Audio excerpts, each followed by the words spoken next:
Halo semuanya, selamat datang kembali. Hari ini kita akan membahas sesuatu yang sangat relevan, program makan bergizi gratis. Tapi kita nggak akan lihat ini sebagai kebijakan biasa. Kita akan coba bedah program ini dari sudut pandang yang sangat unik, yaitu dari filosofi ekonomi inti Indonesia sendiri. Oke, biar kita semua di halaman yang sama, kita mulai dari dasarnya dulu. Sistem ekonomi Indonesia itu unik. Dia bukan kapitalisme murni yang fokusnya cuma keuntungan individu, tapi juga bukan sosialisme yang semuanya dikontrol negara.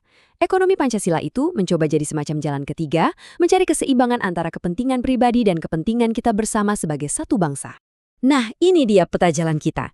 Kita akan mulai dari akarnya, yaitu DNA ekonomi Pancasila, lalu kita lihat programnya, kita uji kesesuaiannya, lihat tarik ulur politik ekonominya, dan terakhir kita tarik kesimpulan besarnya.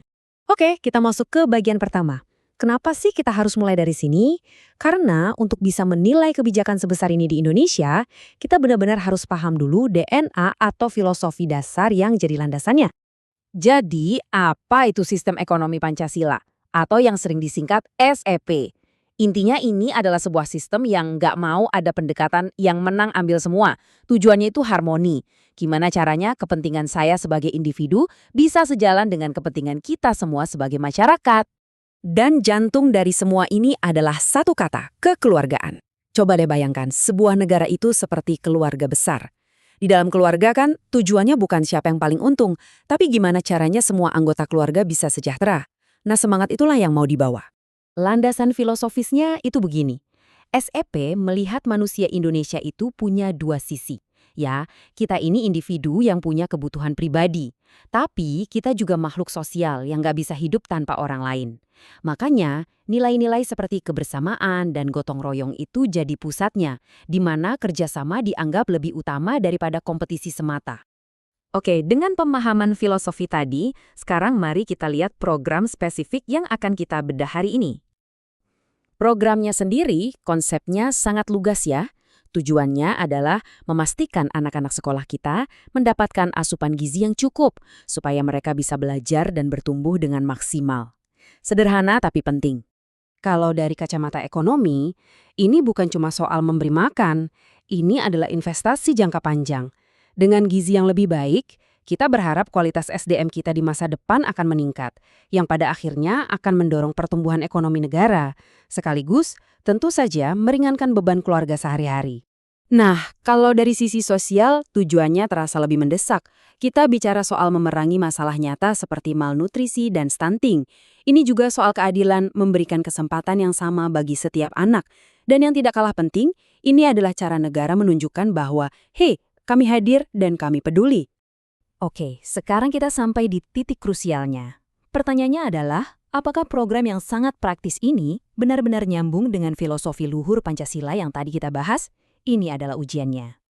Kalau dilihat sekilas, jawabannya cukup jelas. Program ini sangat sejalan terutama dengan sila kelima, keadilan sosial bagi seluruh rakyat Indonesia. Dengan secara aktif membantu mereka yang paling membutuhkan, yaitu anak-anak, program ini adalah cerminan langsung dari prinsip tersebut. Dan gagasan ini bukan hal baru. Salah satu pendiri bangsa kita, Bung Hatta, pernah bilang begini. Pemikirannya menunjukkan betapa dalam konsep kesejahteraan bersama ini tertanam di fondasi ekonomi kita. Ini bukan soal siapa yang paling cepat, tapi soal bagaimana kita bisa maju bersama-sama. Tapi, seperti semua kebijakan besar, pasti ada sisi lainnya kan? Selalu ada tapinya. Apa sih risiko atau kekhawatiran terbesar dari program semacam ini? Nah, ini dia. Risiko utamanya adalah potensi terciptanya budaya ketergantungan. Kalau tidak dirancang dengan hati-hati, program bantuan seperti ini bisa, tanpa disengaja, membuat masyarakat jadi terlalu bergantung pada uluran tangan pemerintah, bukannya mendorong kemandirian. Dan disinilah pemikiran dari seorang ekonom hebat, Mubiarto, menjadi sangat relevan. Beliau mengingatkan kita bahwa keadilan itu wajib, tapi harus selalu diimbangi dengan upaya pemberdayaan. Bantuan itu penting sebagai jaring pengaman, tapi tujuan akhirnya haruslah membuat rakyat bisa berdiri di atas kaki sendiri. Ini membawa kita ke bagian yang paling rumit, tarik-menarik kepentingan.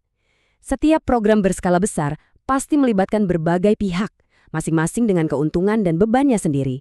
Ini adalah sebuah aksi penyeimbangan. Coba kita lihat tabel ini. Di satu sisi, ada negara yang perannya sebagai penyedia bisa meningkatkan kepercayaan publik. Tapi tantangannya adalah beban anggaran yang sangat besar. Lalu ada pelaku usaha lokal, mereka bisa jadi mitra pemasok makanan dan ekonominya ikut berputar. Tapi tantangannya adalah memastikan proses pengadaannya adil dan transparan. Dan terakhir, masyarakat. Kita sebagai penerima manfaat, tapi juga punya peran sebagai pengawas, sambil harus waspada terhadap risiko ketergantungan tadi. Rumit kan? Lalu bagaimana cara menyeimbangkan ini semua? Ekonom Sri Edi Swasono memberikan sebuah solusi yang sangat Pancasilais. Menurutnya, program ini harus berbasis kerakyatan. Artinya, libatkan UMKM dan koperasi lokal secara masif. Dengan begitu, uang yang dikeluarkan pemerintah tidak lari ke segelintir pihak besar, tapi berputar di ekonomi masyarakat, dan manfaatnya bisa dirasakan lebih merata. Oke, kita sudah melihat dari berbagai sisi, mulai dari filosofi, tujuan, sampai tantangannya. Jadi, apa kesimpulan akhir yang bisa kita tarik? Kalau dirangkum, kira-kira begini. Secara ide dan nilai, program ini sangat sejalan dengan jiwa Pancasila dan semangat kekeluargaan. Potensinya untuk jangka panjang juga luar biasa besar, terutama dalam membangun SDM unggul. Tapi, ada satu jebakan besar. Dan jebakan itu adalah eksekusi. Inilah intinya. Niat baik dan konsep yang hebat tidak akan berarti apa-apa jika implementasinya di lapangan berantakan, tidak transparan, atau tidak tepat sasaran. Nasib program ini benar-benar ditentukan oleh bagaimana ia dijalankan. Jadi, ini meninggalkan kita dengan sebuah pertanyaan terakhir yang bukan hanya untuk pemerintah, tapi untuk kita semua. Program ini memang cerminan nilai luhur kita. Tapi pertanyaannya, mampukah kita mengeksekusinya dengan cara yang benar-benar membangun kemandirian, bukan ketergantungan? Itu tantangan kita bersama. Terima kasih sudah menyimak analisis kali ini.